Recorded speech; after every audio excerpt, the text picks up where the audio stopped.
Hey, what's going on? Welcome back to the channel. In this video, we're going to be taking a look at Bitcoin and we're going to discuss the possibility of the bottom being printed already in November last year. So if you're excited and you're interested in these types of videos, make sure to leave a like. It helps the channel get out there as the algorithm really does like likes. You know, it's not for me, it's for the algorithm. So let's jump into the charts.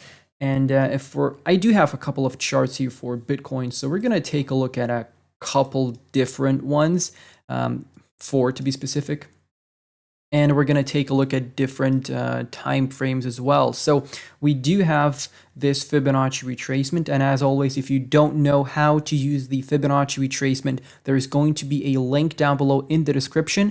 It's to a video where I explain how you can use the Fibonacci retracement to set some targets.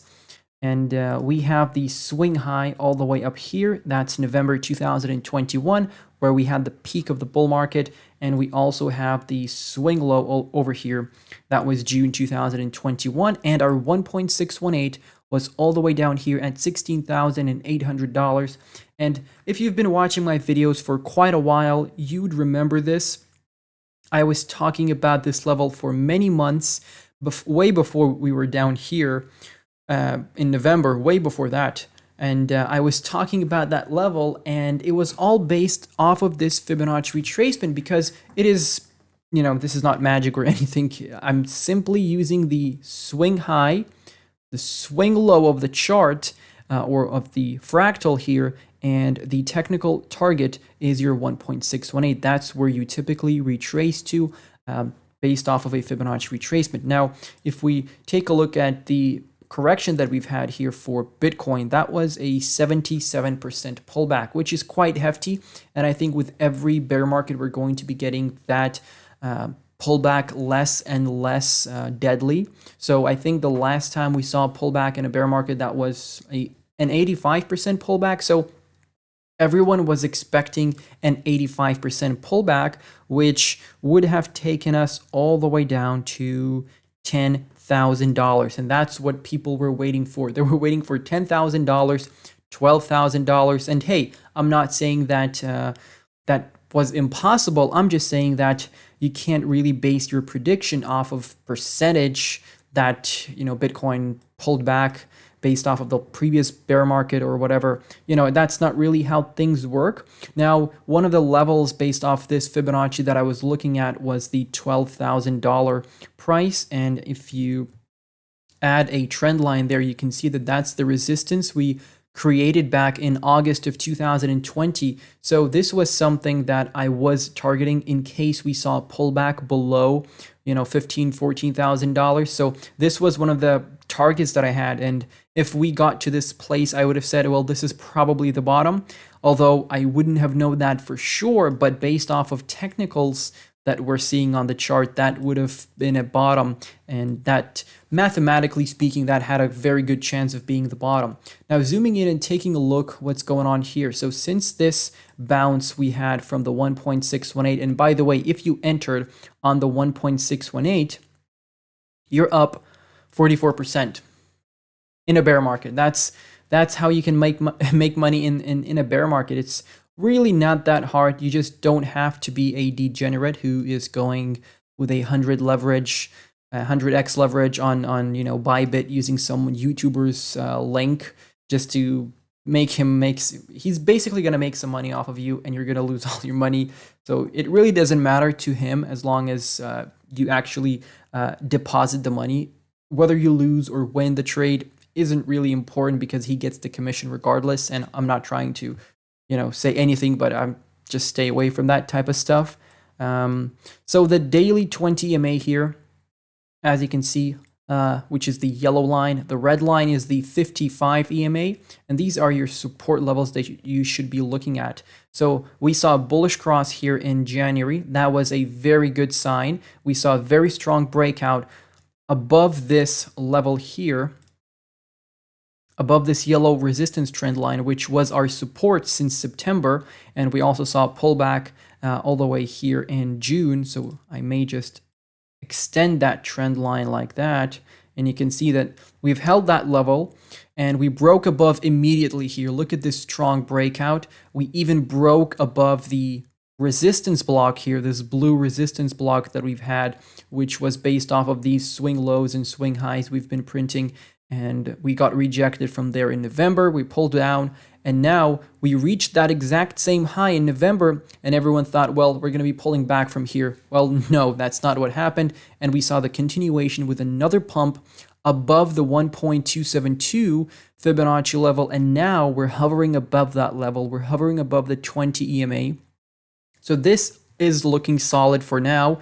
If we're going to be seeing a pullback, which I'm sure we are going to be seeing a pullback, I would say you could target this blue support block as your entry. And you can do that same thing for altcoins, because Bitcoin really is going to be deciding what is going to be happening with the altcoins. And $21,300 all the way to $2,000 or $20,728.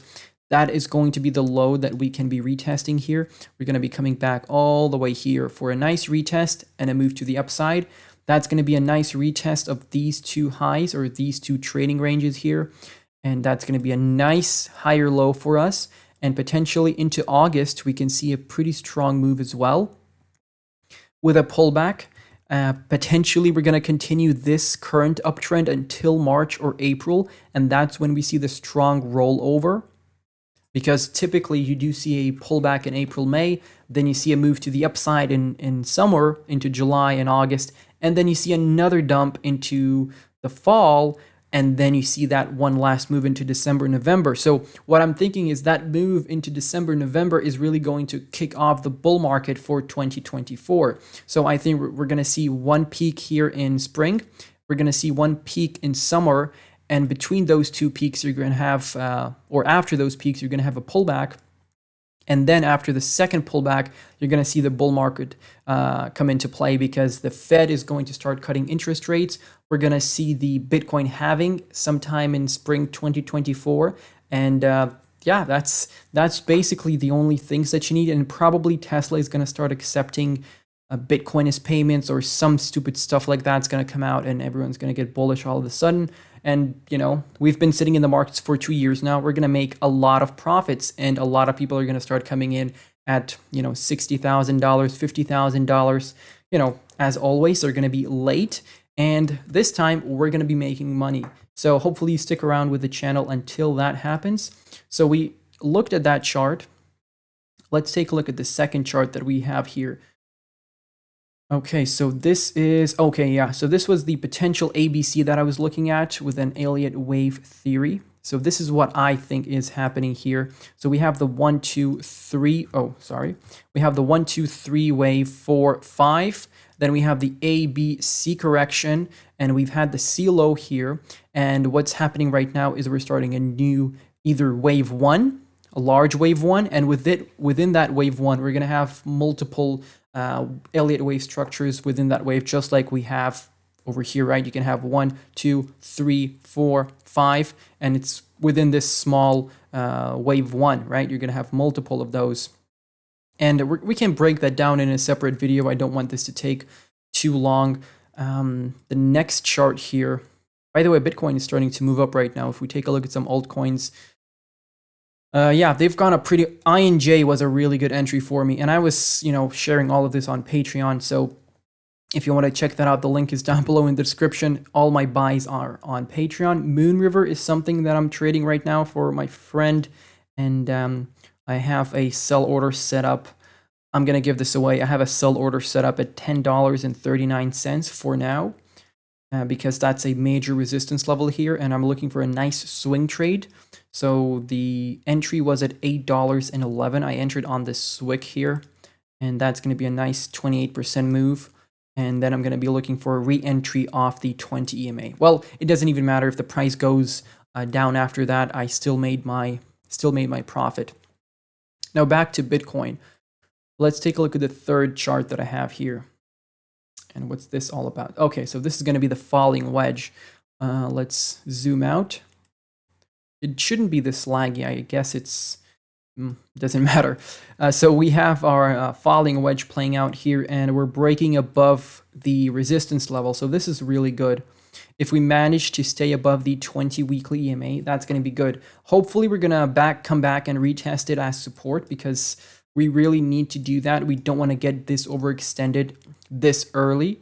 So I would say around $20,500 is where you're looking for a re-entry or an entry.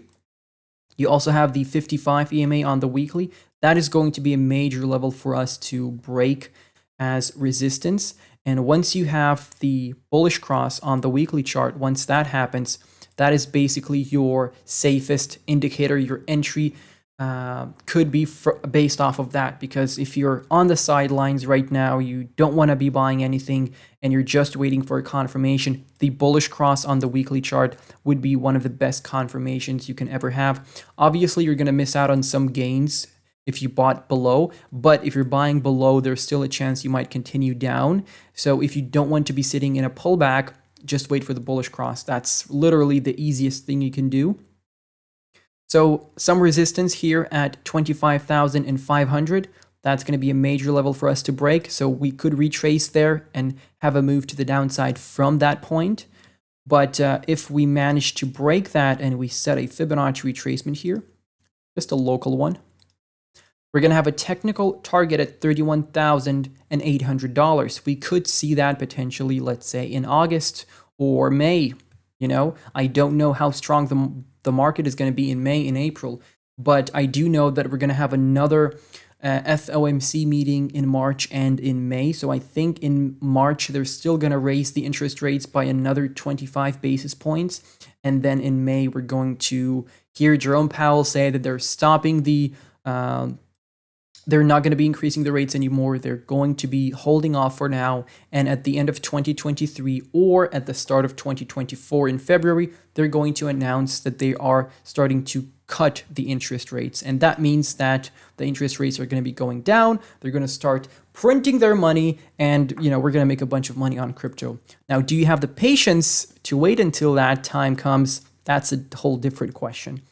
So the technical target from this falling wedge is obviously all the way up here at, what's that, $68,000, which is basically our all-time high. That's where the wedge was created. So we were in this more than a year-long bear market falling wedge. Finally, we're breaking out. We might come back down and back test the previous resistance as support for confirmation. We break above that level. We have another retest. This is a very bullish scenario, obviously, but I'm just saying that, this is not off. We're not out of the woods yet. We still could come back down for a retest. So even below $20,000, that still would be healthy, because you want to retest a previous level that you've broken above as support. So that's something to keep an eye on. Now, also what I want to show you is if we jump into the monthly chart, taking a look at the monthly RSI here, very, very important.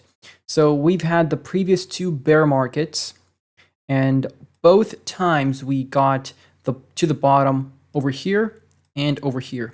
And both times that was in December, okay? And it was around the RSI of 44. Now, this time around, we went below that level, we retested it as resistance, and we came even lower. So everyone was, well, this is going to be a super duper bear market. Well, okay. A few months later, we're retracing above that level, and potentially we're going to see a backtest of support and a move to the upside from there. Hopefully that's what's going to happen, but I'm just saying the fact that we broke above that level, which was a resistance for us, is very bullish, because this is the monthly chart, and the higher the time frame, the more important all the indicators are. So you have to keep that in mind. And if we jump into the last indicator here, or I should say the last chart really, and we jump into the monthly there. So this is something that I posted on Twitter, which is also linked down below. So this is a pretty interesting thing. Well, not that interesting, but still I may as well mention it. So this is a chart where we have all the halvings and the distance, or I should say the length of days in between each halving and the previous bear market bottom. So from the bottom in October of 2011 to the halving in November of 2011, we saw a 427-day period. Now, in between or rather from the bear market bottom in December, or was that July? Actually, let me just double confirm. Well, technically it was, I would say technically it was December here, but in July we did see a lower move to the upside or to the downside, but still that was 366 days until the next halving. Now, during the bottom of the previous or the bear market before the one that we're going through right now, we saw a move in December of 2018 all the way down to, what was that, around $3,000. And afterwards, we saw a 517-day of a wait time until the next halving. And afterwards, obviously we saw this move to the upside here in 2021. Everyone is aware of that. Then we saw the pullback. And right now, from the bottom that we printed in November, we are 457 days away from the next halving. So yeah, this is just a nice little indicator for us to take a look at and see that things are really rhyming when it comes to Bitcoin. They don't repeat, but they do rhyme. And overall, has Bitcoin bottomed? In my opinion, yes. I think the Bitcoin bottom has been printed. Now, if we are to see a major black swan event come into play, I think that is obviously going to be every market is going to go down at that point. For example, if China invades Taiwan, we're going to see another move to the downside, but hopefully nothing like that happens. And hopefully the markets are going to be recovering from here. From what I can see on the charts, with such a strong breakout here, above all of the levels, above all of the resistance levels, and this is looking like a nice bottom, and we're doing that from December as well, which is typically where we bottom out for most of the markets. This really does look like a bottom. We have been in this bear market for a year. We've reached the 1.618 Fibonacci target. So everything's playing out the way it's supposed to. We saw a 77% pullback. Most of the altcoins did a 90 to 95% pullback. So I don't know what to say. If we go lower, potentially, I don't know. I don't think we're going lower. Like this just doesn't seem realistic. So anyone who was waiting for $10,000, sorry, you're not going to get that probably. With the next pullback, you could have a good entry point, and just beware of those black swan events. So just have some cash on the sidelines just in case. But overall, I think we're slowly trying to creep out and get out of the woods, and we're going to be on our way to the next bull market in 2024. And I'll be here assisting you and helping you in every way I can. And if you enjoyed the video, please make sure to, like I said, leave a thumbs up. I usually don't ask for this, but I do want the videos to get out there because I do think a lot of people are going to find them helpful. And yeah, that's pretty much it. Thank you all for watching, and I'm going to see you in the next one. Goodbye and good night.